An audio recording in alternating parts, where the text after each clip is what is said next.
Hello, everyone. Great to be back with you for another episode of Palestine This Week with me, Nassim Ahmed, and my regular guest, Mouin Rabbani. Mouin, as always, it's a pleasure to have you on our show once again and get your thoughts on the key events from Palestine over the last week. And always a pleasure to be on this program, Nassim, and to respond to your sharp and insightful questions. Thank you. Thank you. I heard you are unwell, and I hope you're on the mend and you're getting better. I mean, it's the time of year, and Yeah, slight flu, bit of yeah. congestion left. I'm on the mend. Thank you. Thankfully, yeah. So today morning, I want to kick off with a new a report that was published last week. A really amazing Yeah. report detailing companies that are making billions profiteering from the genocide in Gaza. Then I want to talk about the assassination of a Hamas leader last week. Again, another indication that while Palestinians cease fire, Israel continues to kill, and break the ceasefire over and over again. And then I have a number of questions which we can combine and discuss at length about the obstacles facing Trump's so-called Board of Peace and the International Stabilisation Force. There's a lot of obstacles around that. Israel's Elbit system, weapons manufacturing company, which has been accused of bribery. So we'll speak about that, and of course the horrific attack in Australia. And the aftermath of that, just how Netanyahu in particular has been trying to capitalize and weaponize what was a horrific attack on Jews for his own personal gain. Yeah, so discuss that as well. But as I said, let's begin with this new report that came out. I remember in June, Francesca Albanese, the UN Special Rapporteur on the occupied Palestinian territories, she published a report on a report titled From Economy of Occupation to Economy of Genocide, detailing how many companies, names which you're all familiar with from Google and many others, are profiteering from the Gaza genocide. There's a network, there's an economic system that has enabled the genocide of the Palestinians. And this report, I guess, comes with a similar argument by exposing the companies in Egypt and a number of Palestinian individuals that are named with the support aided by Israel that are basically profiteering from the genocide Yes. over the past 2 years. So do you want to just give us details about this new report? Yes. I mean, as we've learned from numerous studies into the Second World War, genocide is not only the crime of crimes, but can also be exceptionally profitable to both companies and individuals. And what we're presented with here is a really amazing piece of investigative reporting by the Egyptian magazine Mada Masr.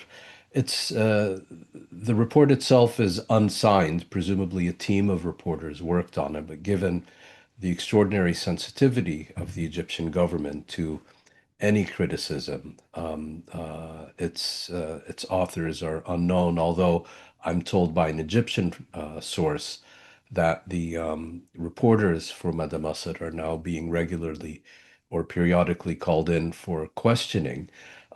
This report is publicly available on the Mada Masr website, and what it examines is how an Egyptian company named Sons of Sinai and its subsidiaries, which are led by a very well-connected Egyptian tycoon, Ibrahim al-Arghani, together with a number of Palestinian companies that are selected by Israel, together with criminal gangs that are organized and armed and supplied by Israel, have basically exploited the war economy created by the Gaza genocide to rake in genuinely astounding amounts of profit. We're talking in some cases of uh, agencies and companies being charged several $100,000 to facilitate the entry of a single truck from Egypt into the Gaza Strip. And it's important to note that this is all taking place under Israeli auspices, under full Israeli control. And what we learn is that Israel has been consistently preferring the entry of commercial goods over humanitarian aid, whereas what's most desperately needed in the Gaza Strip is, of course, humanitarian aid. And there is great profit to be made in this case. And on the Egyptian side of the border, an effective monopoly has been established by Ergani's Sons of Sinai company, its subsidiaries, and several of their Palestinian associates, and a small number of Israeli selected companies who are exclusively authorized to import goods on the Palestinian side, and along with an entire looting operation, basically organized and enabled by Israel. And the amounts of profits that have been made during this genocide literally run into the billions. And so you have this confluence of an Israeli priority of siege and hunger and famine, and of course, genocide, together with the financial motive or the power motives of Egyptian tycoons and Palestinian businessmen and criminal gangs operating in parts of the Gaza Strip, and you get the catastrophic conditions that we experience. And there's a sequel to the story also, which was revealed in The Guardian this week, which is that now American companies connected to the US government are scrambling to secure reconstruction and aid delivery contracts in the Gaza Strip. And just to take a step back, one of the key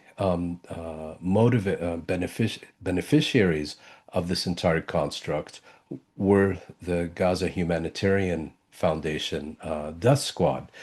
And the article also reveals, I'm talking now again about the Madamasr reporting, that there were also employees of humanitarian agencies who were effectively corruptly with Egyptian and Israeli supervision, allowing commercial goods to enter the Gaza Strip under the guise of humanitarian aid because there were more profits to be made in that. In some cases, it was simply the price of doing business because if they didn't, they couldn't bring anything in. But again, the Israelis were consistently prioritizing the entry of commercial over humanitarian goods and then classifying these commercial goods as humanitarian aid in order to relieve pressure on their genocidal starvation policies. And just to go back to the Guardian investigation, we now have, for example,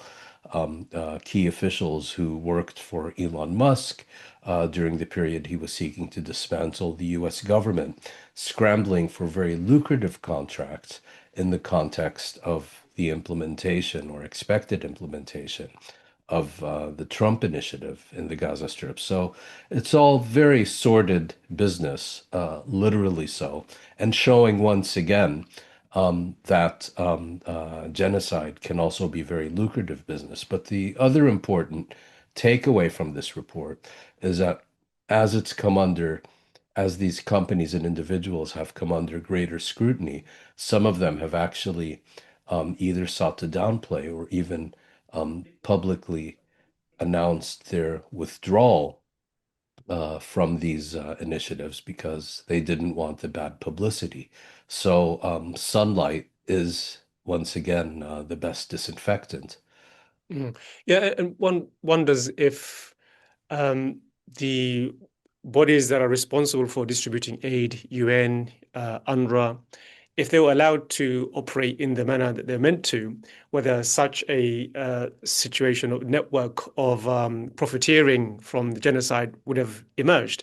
I mean, which is why I guess, there's a huge concern as to over the basically undermining UNRWA and UN institutions Precisely. and allowing these capitalist entities to move in. And you get this marriage between genocidal state and companies, private corporations, which is really another definition of fascism, the marriage between corporation and state.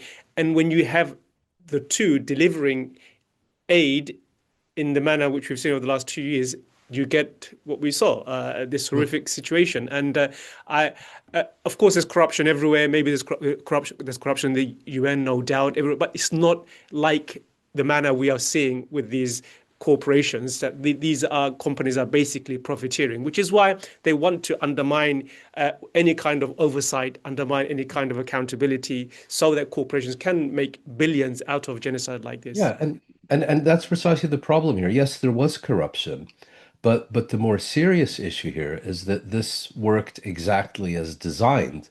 So it was a very corrupt setup, but not corrupt in the sense that the prescribed rules being set by the Israelis were being violated. In other words, the outcome was exactly that which was intended, which is that humanitarian aid that could be delivered by UN agencies and which would be free to these desperate civilians in the Gaza Strip at a time of vastly increased need was unavailable, while commercial goods were at times available on the market and not at kind of the inflated prices one would expect under conditions of shortage and conflict, um, but under vastly exorbitant prices precisely because of the multiple links of profiteering being made in the supply chain. And that is again another key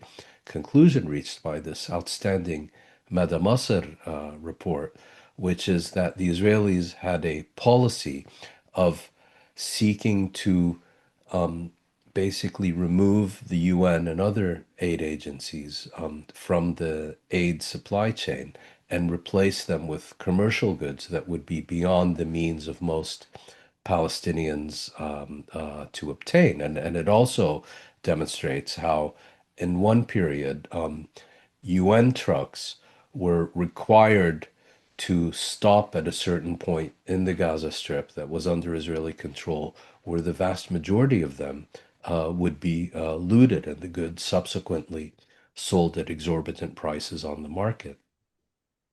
So another big story from Gaza is this high-profile assassination by Israel, assassination of Hamas leader Raid Saad.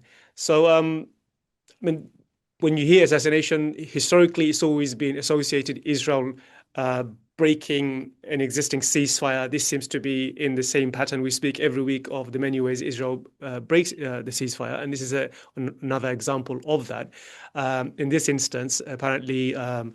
Netanyahu was scolded by the US. I don't know if that's true or not, but that's the report from Axios, I think. Um, but Trump, so the bigger question is Trump really does have a problem here because this ceasefire is very much his, and he's staked his reputation on this. And Israel, more than anyone else, Netanyahu, more than anyone else, is unwilling, refusing to abide by anything resembling a ceasefire. So, where do we go from here? I mean, I have many other questions about the obstacles and the hurdles facing the Board of Peace and the Stabilization Force, but it seems like Netanyahu is hell bent on what is clearly Trump's ceasefire, no one else's ceasefire.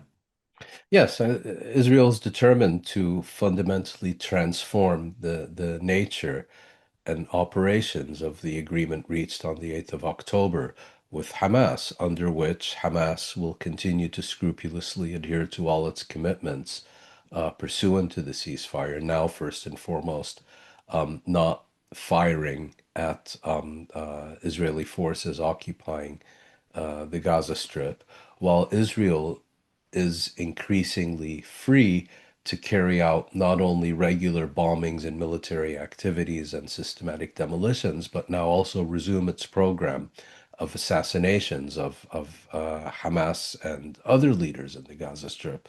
Uh, the Israeli government claimed that this was a response to the injury of two Israeli soldiers in Rafah, something which may or may not have happened, but the response was the assassination of a very senior Qassab military leader in Gaza City, in the north of the Gaza Strip. So quite clearly, Israel struck at the first sign of opportunity and then furnished an incident which may or may not have happened, the nature of which remains a complete mystery, as kind of a pretext of this.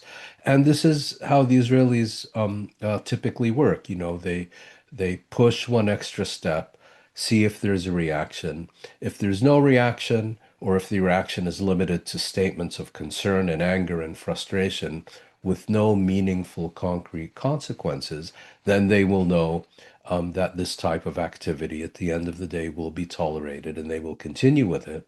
And next, they will proceed to something even more violent and see if they can get away with that. It seems that excuse me, for Washington, the red line is not the collapse of the agreement. And as long as the agreement is not formally abrogated or rendered irrelevant, that Washington is prepared to continue to tolerate these systematic Israeli violations, bearing in mind that Israel has violated each and every one of its commitments undertaken under the 8 October agreement on an almost daily basis, while the Americans themselves have stated that Hamas is scrupulously adhering to its own commitments. Now, the other parties that mediated this agreement, Egypt, Turkey, and Qatar, have been expressing their frustration with Israel's conduct, but have not themselves taken any meaningful measures either in trying to concretely influence Washington or impose consequences on Israel for its conduct. So, for the time being, I think we can expect this to continue unless and until the American attitude towards these systematic Israeli violations changes, because for all intents and purposes, there is no ceasefire. There is no surge in humanitarian aid. We're now witnessing severe storms in the Gaza Strip. And today, for example, on Tuesday, Jan Egeland, the head of the Norwegian Refugee Council, stated that his organization and others have tens of thousands of weatherproof tents waiting for Israeli permission to enter the Gaza Strip at a time when newborn infants are dying of hypothermia, at a time when dozens of people are dying because they're seeking shelter in buildings that then collapse as a result of the inclement weather because they've already been severely structurally weakened by the bombing and so on. And there appears to be no meaningful pressure on Israel to abide by its commitments. And if this continues, it's only a matter of time until either Hamas or more likely a group of dissident fighters within the organization decide that they've had enough and will see some kind of response to these systematic Israeli violations. Yeah, and you mentioned the heartbreaking scenes from Gaza, because of the storm last week. But there doesn't seem to be any indication that the second phase of the ceasefire is going to be implemented. Last week we spoke about how Trump said that it would be end of December when he will announce the Board of Peace and its members, but then it was delayed till the new year. But it seems like the delay is going to continue because Azerbaijan is one of a number of countries who have come out and said that they will not be part of any stabilization force. And White House apparently is very, very frustrated with the Europeans because they're not willing to also send troops. So it seems like Trump, like a businessman, it seems like he didn't want to take any of the risks and outsource all of the costs of his plan, but no one's willing to take on that responsibility. And there was an interesting article in by the report by the Quincy Institute, who Mm. basically warned that Trump's so-called peace plan is in risk of turning into basically a de facto US-run occupation. So yeah, Oslo with helmets. That's how they Yeah. phrased it, and seems that is where we're heading because as I said, no one is willing to take on the role of a stabilization force, mainly because there is no pathway to resolution. There is no pathway to Palestinian self-determination. Yeah, and you're referring to an excellent analytical piece authored by Carol Customary of the Carter Center for the Quincy Institute, in which she looks at the very significant structural problems with the United Nations Security Council Resolution 2803, which basically endorsed the Trump initiative and pointed out that unless the United States that pointed out that in its current iteration, it is basically, in her words, Oslo with helmets, and that the U.S. would be walking into a reality very similar to that which failed in Iraq and Afghanistan. And unless it took clear steps to outline a clear political horizon to understand that this is a post-genocide, not a peacekeeping mission, and so on, that it was bound to fail, just as the U.S. attempt to administer Iraq and Afghanistan did. But what we're seeing now, and this is also suggested in Kasaberi's article, is the vagueness of the Trump initiative confronting reality, which is that none of the parties who have been solicited to participate in the International Stabilisation Force are prepared to do so if their assigned role is going to be to fight the Palestinians on Israel's behalf, particularly not after the extraordinarily powerful Israeli military failed to achieve a decisive victory after 2 years of genocidal warfare. Similarly, the Europeans, who were also being called to finance or contribute to this initiative in other ways, have demanded that there be a clear political horizon. And what you're now seeing is basically Washington once again acting like a gangster state, a protection racket, and threatening the Europeans with all kinds of consequences if they don't fall into line.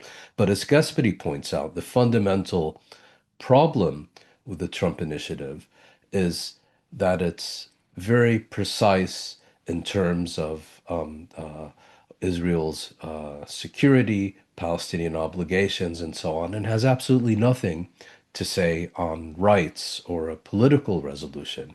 And unless this circle is squared, we're going to remain stuck exactly where we are, which again is something the US might not like, is something that the Palestinians might be opposed to, is something that no one in the region wants, but appears to be a reality that Israel can live with indefinitely because it can then use the de facto reality as a pretext to prevent reconstruction, to expand the area under its direct occupation, to continue restricting humanitarian aid, to continue with its wave of attacks and systematic destruction and assassinations, and so on. But again, the fundamental problem here is, you can't create peace without embedding this in the long-standing international consensus on the illegality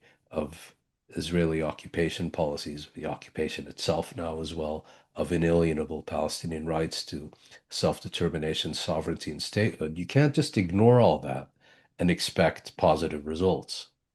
Mm.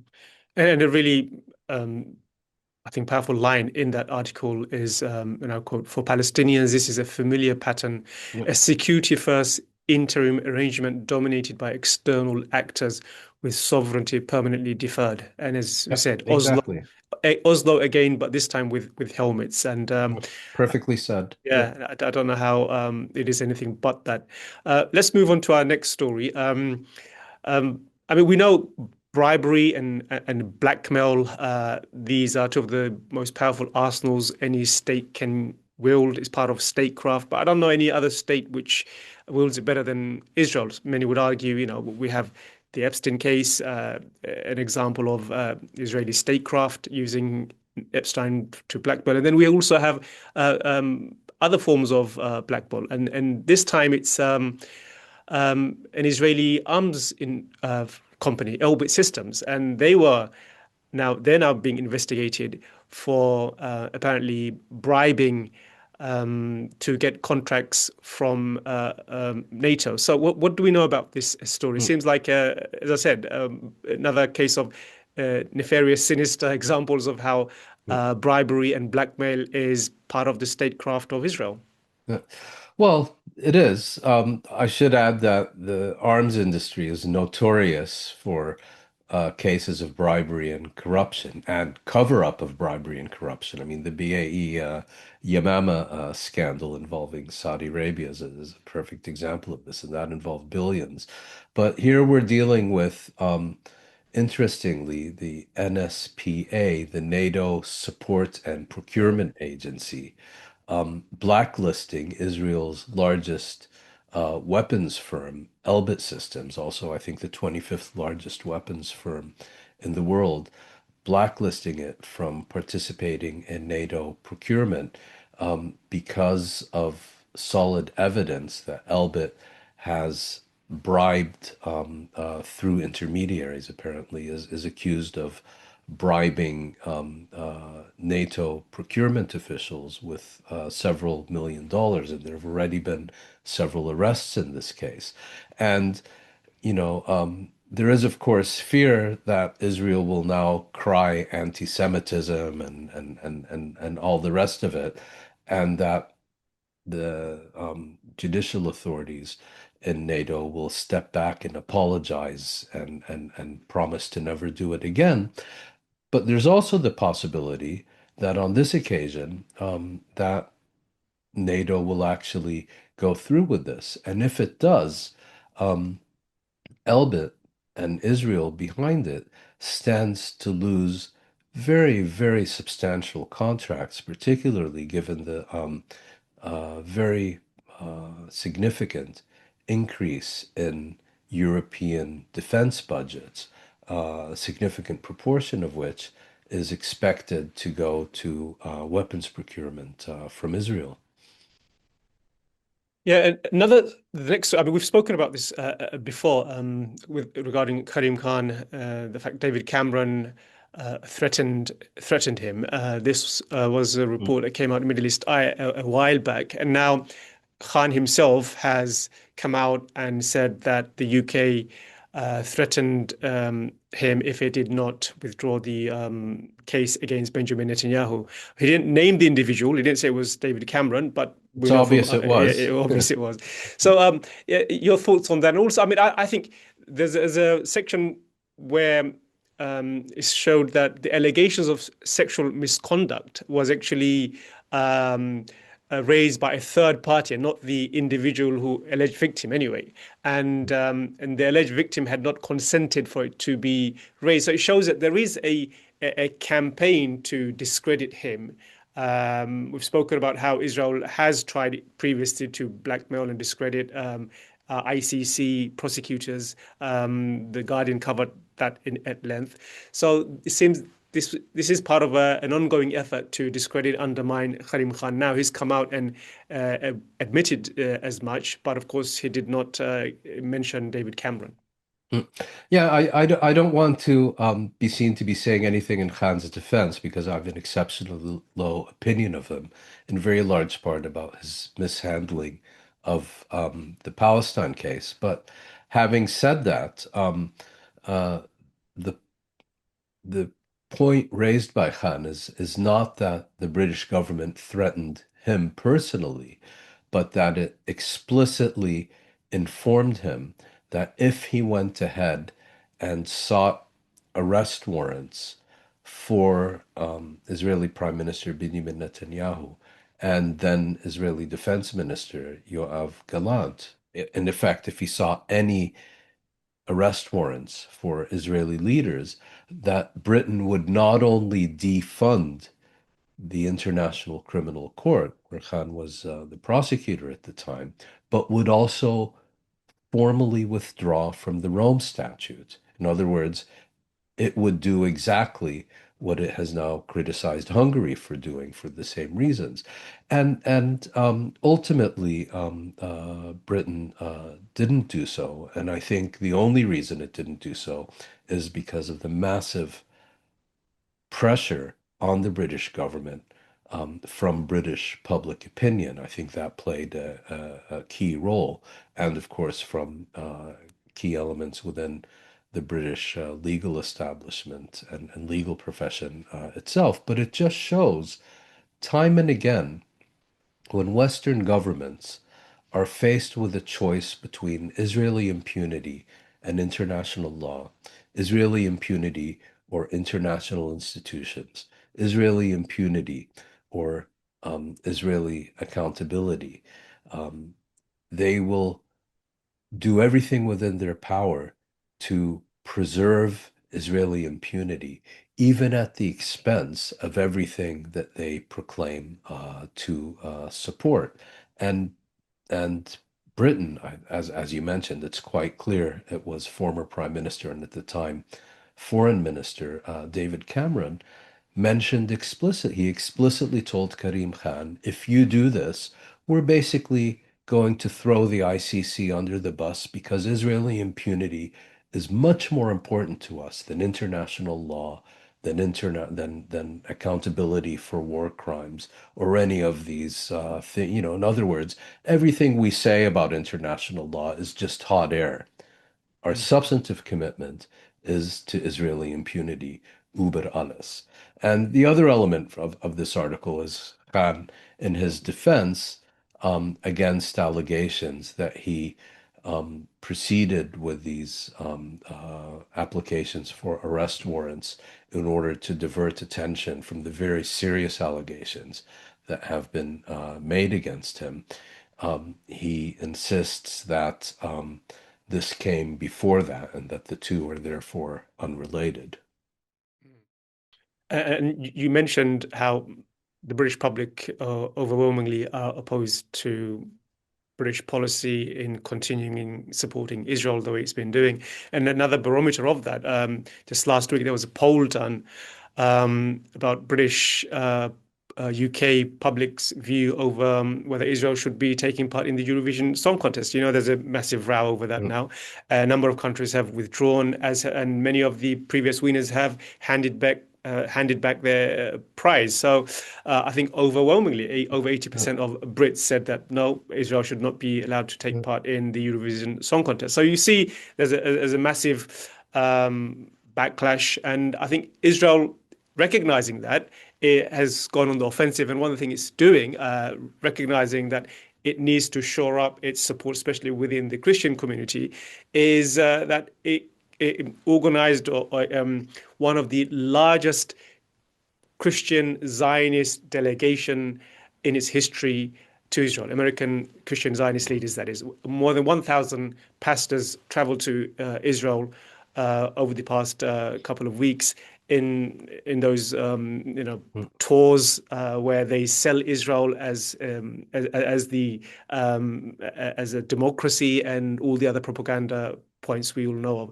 And Tucker Carlson, who, to his credit, whatever we may have, whatever views we may have about him on other issues, on this issue, he's been quite strong. He platformed Francesca Albanese last week. And in one of his podcasts, he basically said that Christian leaders, he accused Christian leaders of basically providing theological cover for Israel's genocide, which is really I guess inflammatory stuff, but it's true. It's just what these Christian leaders are doing. Yeah, so there is an Israeli offensive to regain some support, especially within large sections of the Christian community and the mega community. But I guess we think it's probably in vain, given how much pushback there is and how much Israel has lost the global public opinion. Yeah. Before speaking specifically about Tucker Carlson, allow me to just make one or two comments about what you mentioned about the Eurovision. I mean, it's another example, several countries have already withdrawn.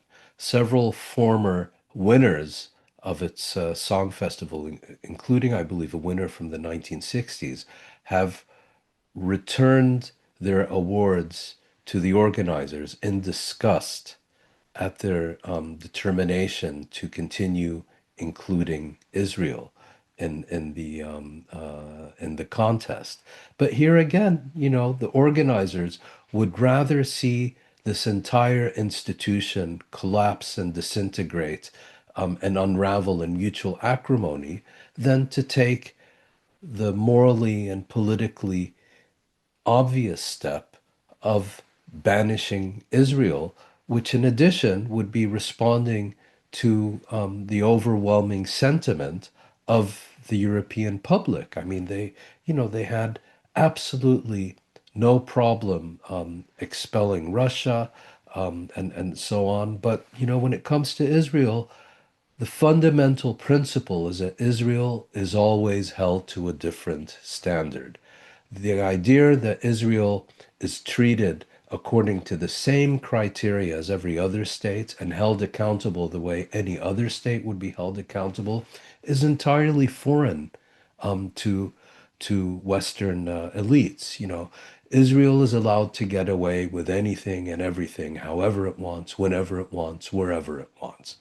And we're seeing now this also with respect to FIFA, the International Soccer Federation, where for years its absolutely repulsive leader, Gianni Infantino, has been fending off demands that Israel and Israeli clubs be expelled, particularly after it took him about 12 seconds to summarily expel Russia and Russian clubs after Russia's invasion of Ukraine. And he's been fending these demands off on the grounds that sport and politics are two entirely separate arenas that must remain separate. Then he goes to the ceremony in the United States. I believe it was in New York. The draw Yeah. for the World Cup, and the same person who's constantly proclaiming the need to maintain a distinction between sport and politics not only gives none other than Donald Trump the FIFA Peace Prize, something he had invented the week before in order to kiss Mm. ass with Trump, pardon my French, but then gives it to him in part for Trump's role in the Gaza Strip, where Trump had been directly complicit in the Gaza genocide. I mean, it's too much for words. So I just wanted to briefly make that point. Now, turning to Tucker Carlson, it was another interesting So statement. Yeah, before you go into that, so Trump has introduced new rules for foreigners coming to the country. yeah. So there's going to be millions of supporters who would want to go and support their team in the US. So if sports and politics don't mix, is he going to now campaign and lobby for football fans all around the world who will be scrutinized, many of whom will be denied their entry because of what they said on social media 4 or 5 years ago? Because one of the things that's introduced is that Well, they will check 5 year social media content. If that's the kind of police state scenario we're seeing, is he going to lobby against that and say, look, it's your politics and that's what should mix. You should well, allow football fans to come and enjoy the spectacle, but he's not going to do that. from what I know about Gianni Infantino, he will probably second FIFA staff to help vet the Yeah. social media accounts of football fans seeking to travel to the US. Yeah. He's such an utterly repulsive, corrupt individual. But Sorry, having said, I've stopped you on your flow. Sorry. not at all. I'm glad you reminded me. Turning to and I meant morally and politically corrupt. I'm not aware of that he is also financially corrupt in the way of his predecessors. Although I recently read an article in a major mainstream newspaper which said basically two and only two things motivate Infantino. It's not football, it's power and money. Turning to Tucker Carlson, he's particularly, Tucker Carlson has traditionally been a very pro-Israeli commentator and public figure.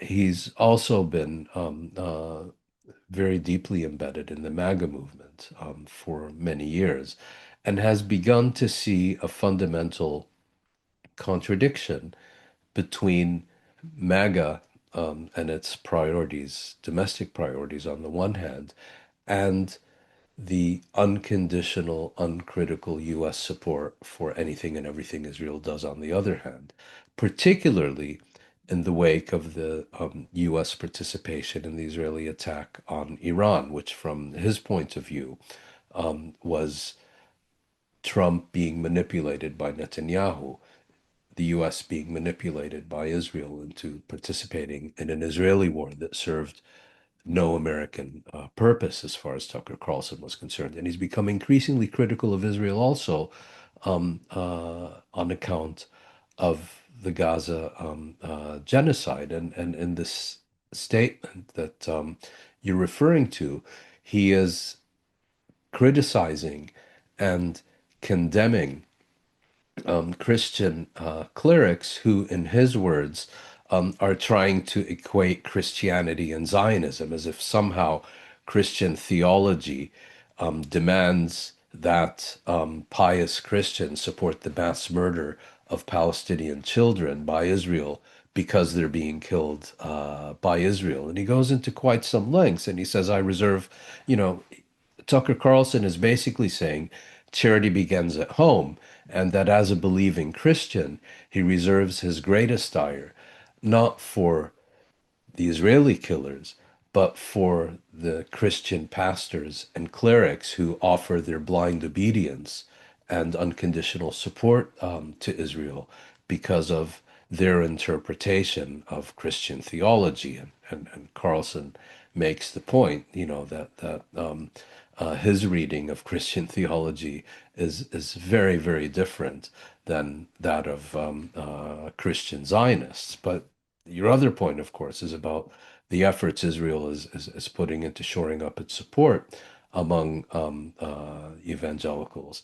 And, you know, the Christian Zionist evangelical community in the US more generally has been the most loyal pro-Israeli constituency, more pro-Israeli than the American Jewish community, I should add. And now even that is beginning to fray, even among, particularly among the younger generations of evangelicals who are increasingly seeing a contradiction between their faith and the principles of their faith and Israel, what it is and what it does, on the other hand, and are increasingly seeing these two as incompatible. Yeah, and I'm finding this debate quite fascinating. I mean, Yeah. this effort fracture within Christianity, and for people like Tucker and many others who say that Christian Zionism basically is heresy. This is not Christianity in any shape or form.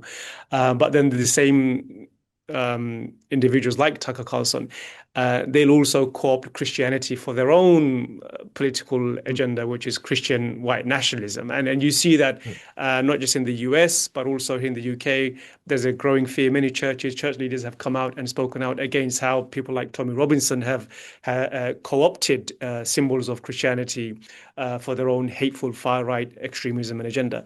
So there's an interesting, discussion of that rivalry that's been playing out. On the one hand, as I said, within Christianity itself about the place of Zionism, but also many Christians, again, who are opposed to Zionism, at the same time still using Christianity to defend their own narrow, hateful Yeah. political agenda, which is far-right white nationalism.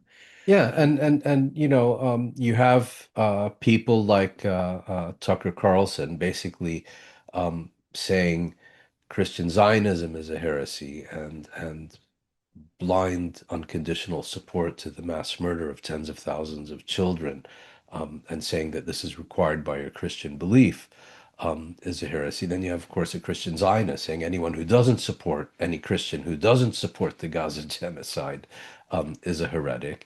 And you have similar debates, you know, within every religion. And I think what it shows is that religions, you know, with extensive scriptures and histories and different schools of thought and so on, tend to be amenable to multiple and often competing and at times even fundamentally incompatible interpretations. And, we can all say, well, this is the only authentic, legitimate version of this or that religion. But authenticity, of course, is in the eyes of the beholder. Mm. Let's turn our attention to Australia and the horrific attack that took place, and but focus mainly on how Netanyahu has exploited that and blamed Anthony Albanese, saying that by recognizing Palestinian state, he's kind of allowed this to happen, which is preposterous, of course. Because many Jews I've seen online, they've come out openly and said that the thing that makes Jews the most unsafe in the world is Israel committing genocide in the name of Jews. That's the thing that's amplifying anti-Semitism around the world.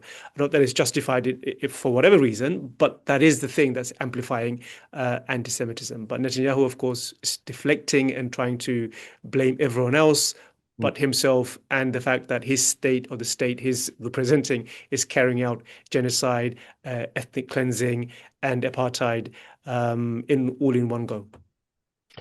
Yeah, so first you had this horrific massacre of more than a dozen Jews celebrating Hanukkah, or the first night of Hanukkah, on a beach in Sydney, and the bodies were not yet cold, and virtually nothing was known about the perpetrators.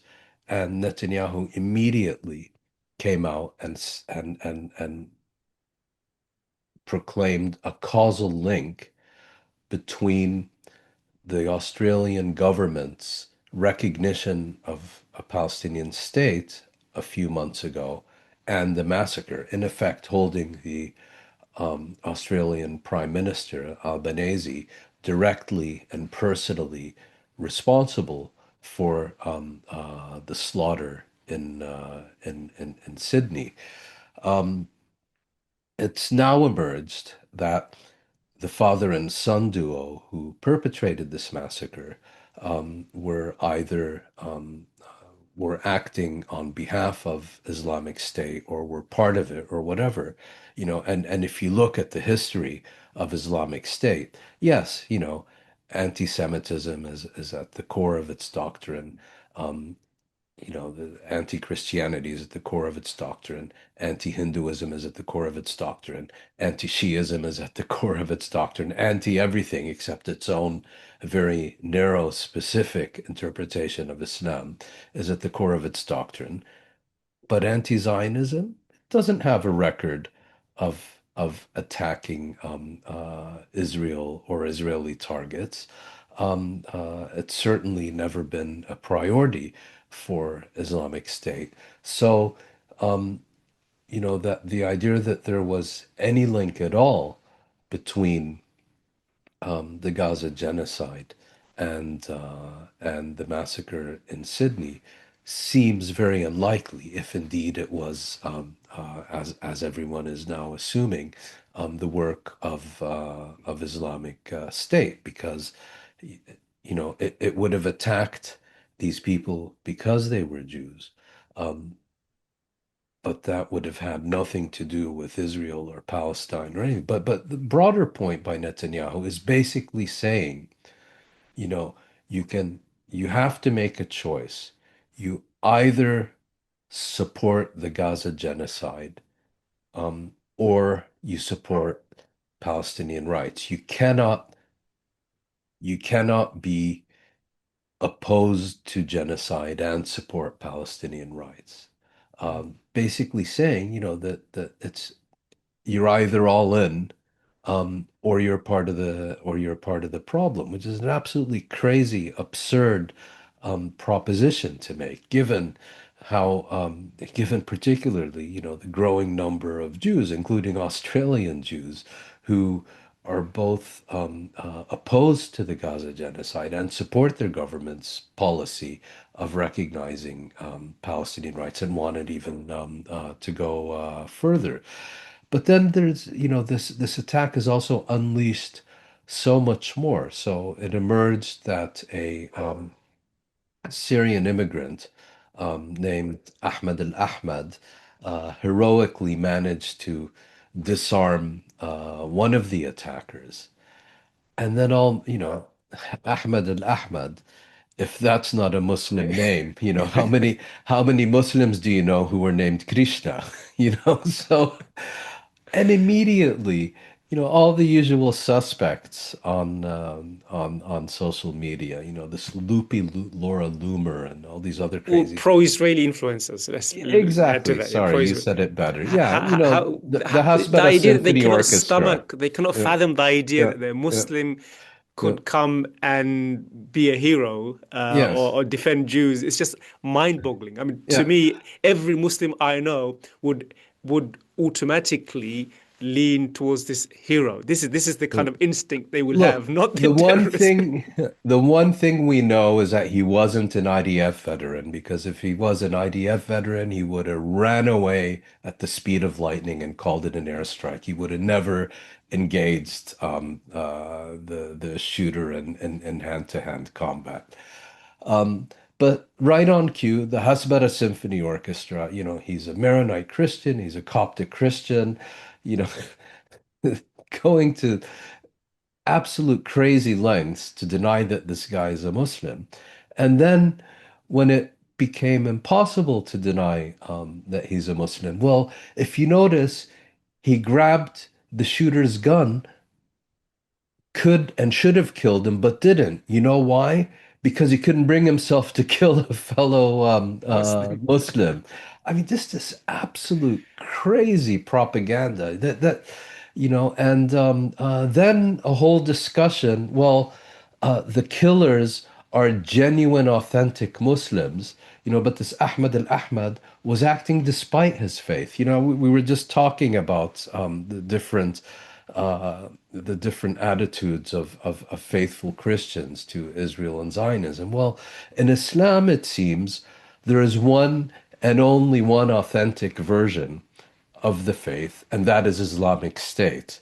And anyone who is not Islamic State cannot be considered a genuine and authentic Muslim. This crazy, uh, absolute crazy tsunami of crazy ideas inundating social media and the media and so on, about trying to explain, that one acted because of his faith and one acted despite everything his faith did to restrain him from doing the right thing. It's absolute craziness.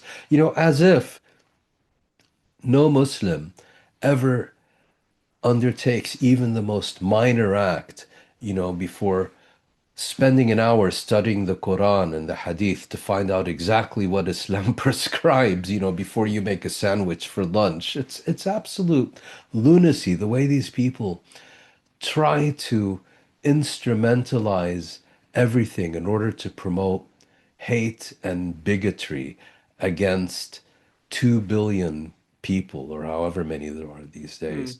Yeah, Yeah. I'm afraid to say, I mean, there's a large section within Zionism who deeply believe that Islam is the enemy, and and they need to create a world where Islam remains the enemy of Jews, and I think it's just completely false. But Yeah, and this is the propaganda they need to peddle in order for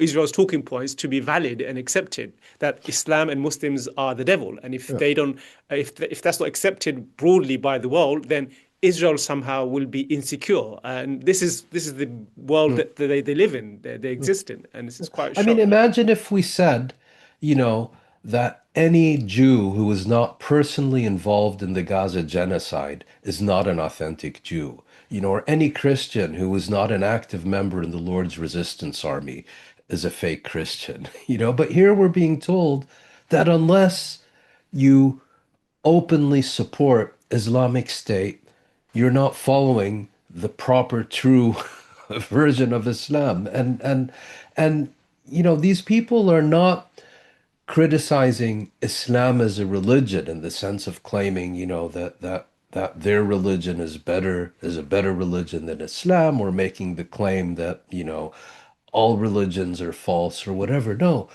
they're they're claiming to be critics or opponents of a religion and its doctrine. But in practice, what they're engaging in is open bigotry. They're promoting hatred and bigotry of billions of people who are associated with that faith, regardless of whether they're pious or observant or what their views are. It's the mirror image of anti-Semitism. Mm. Uh, you know, they didn't care if you were Orthodox or Bolshevik or whatever. You were Jewish, and that was enough to have you excluded and ultimately sent to the gas chambers. We're living in very dangerous times, and I think we spoke about this a few months ago, in which a report commissioned by the Israeli Foreign Ministry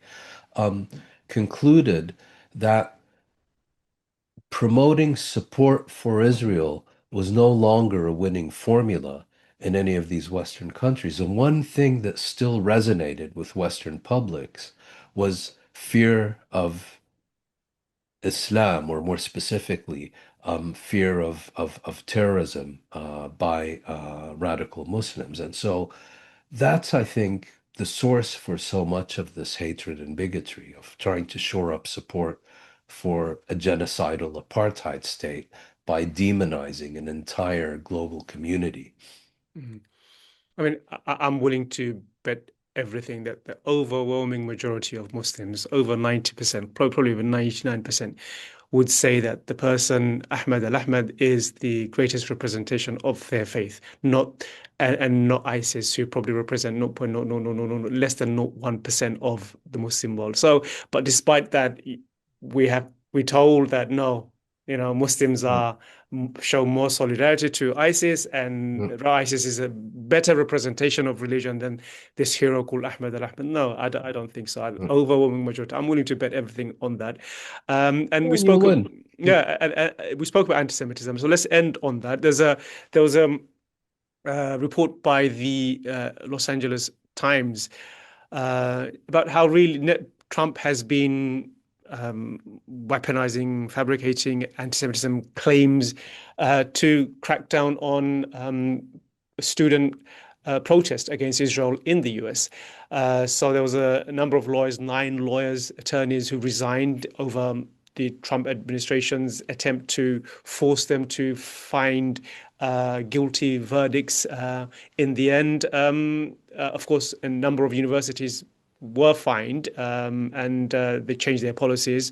Just wanted to conclude on that and get your thoughts on mm. that last report from Los Angeles Times. Well, again, there is real anti-Semitism, and there is weaponized anti-Semitism. In Sydney, you have a case of people being murdered for the sole reason that they are Jews or perceived to be Jews. And then you have this witch hunt in the United States where criticism of Israel is being conflated with Jew hatred, even when that criticism is practiced by Jews or even practiced by religiously observant Jews. And in this case, this of course started under the Biden administration and has continued under the Trump administration. Um, Latest development is that, well, first you had, of course, at the University of Pennsylvania, two uh, pro-Israeli students, I think one of whom was a dual Israeli-U.S. citizen, sued the University of Pennsylvania for promoting anti-Semitism. The judge, in a devastating ruling, threw their case out, basically accused them of being charlatans whose primary agenda was to suppress any views that don't reflect their own. Um, but now that it's the federal government with its enormous power and financial resources going after universities and using its funding as basically blackmail. I mean, gangster style. It went after Columbia, scored a decisive victory. It's gone after Harvard, where several people were fired from their positions. And now it sent a whole posse of lawyers at the University of California and basically dictated to them the conclusions they needed to reach. In this particular case, 9 Department of Justice lawyers, all 9 assigned to the case, resigned for ethical reasons because they did not feel that they were able to substantiate the charges that they had been told to substantiate. And a 10th lawyer, in fact, resigned as a precautionary measure so that they would not be assigned to this case. And once again, you know, when anything and everything becomes anti-Semitism, when every living organism, an inanimate object, becomes anti-Semitic. Anti-Semitism becomes completely trivialized and meaningless. And when you have real anti-Semitism, people won't treat it anymore with the seriousness that it deserves. I mean, when we spoke about Sydney, you mentioned that the real threat to Jews is an Israeli government perpetrating genocide, openly proclaiming that it is doing so on behalf of the world's entire Jewish population, and openly proclaiming that it is doing so with the support of the world's entire Jewish population. That represents a risk. Um, and going after any and all criticism of Israel on the pretext that it is some form of bigotry or racism, as if somehow, criticizing um, the death penalty in Iran is a form of bigotry or whatever. No, it doesn't work that way. And in this case, the government, with its enormous financial resources, has been seeking to force universities into settling, but was unable to prove its case because its own shock troops, if you will, resigned in protest. Yeah, and I think it's a good point to end on the sharp contrast between real anti-Semitism, fabricated anti-Semitism, and weaponized Yep. anti-Semitism. I think it's an important point to highlight and just show how the Israeli state is actually the most guilty in weaponizing that more than anyone Yep. else because it serves its interest. Moin, thank you for all your thoughts. And I thank hope you. I hope you get better soon. Well done for for lasting an hour the way you did. I don't think anyone noticed any difference from your usual eloquent Glad to hear self. that. Thank you, Thank you Nassim. so much, and thank you all for tuning in. And see you for another conversation, not conversation, Palestine this week soon. Take care. Bye bye.